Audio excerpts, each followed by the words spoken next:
With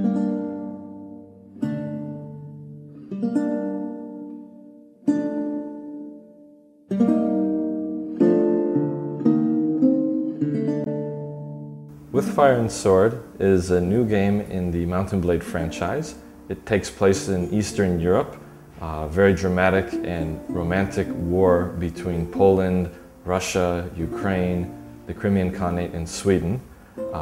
It's the 17th century, and in that time period, gunpowder became part of warfare. So we're going to be experiencing some really interesting scenarios pitting the old technology versus the new technology. We responded to players' requests to make a Mount & Blade game that's based in history, because players get attached to their own countries. So it's very fun to pick a side and steer the course of history. Well, my favorite feature with Fire and Sword is the new troop system. It's something that I've always wanted to add.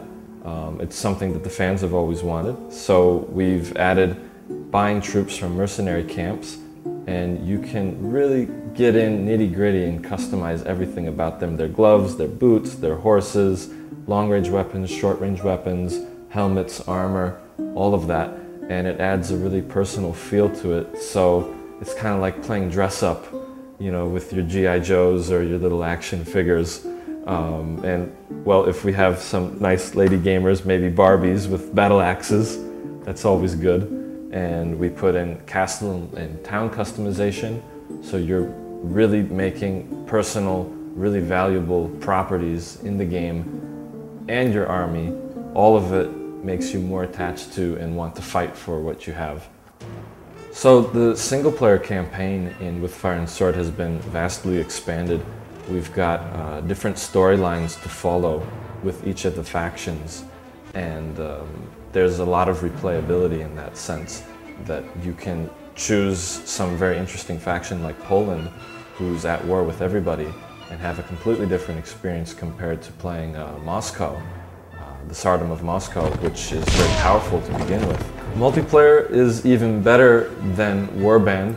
We're using the Warband engine with Fire and Sword, and we're able to get a huge count of people on screen in the servers at the same time. We have a really awesome new mode called Captain Mode. And Captain Mode is where it's team deathmatch, but each player has control over squads of bots. And you can give them orders, and you can buy the exact squad that you want. You can buy Janissaries, you can buy Winged Hussars, you can buy you know, guys with two-handed swords, all that kind of stuff. And you can see who's got the best tactics on each team. And it's going to be 3 to 24 bots per commander, and we've got about 14 on 14 per side. So yeah, it's going to be really cool. And then also we've got about 12 new maps, really good variety of them. You'll be fighting in a marketplace in Russia.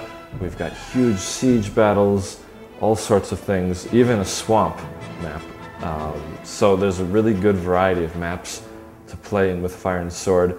Players are going to feel overwhelmed and also overjoyed all at the same time, because they've got so many options and everything is so fun in the game. Customizing your army, trying out the new tactics, trying out the new technologies, getting involved in the storylines, all of that. So it's a familiar experience, but yet completely new at the same time because of all the nice features that are in multiplayer and single player.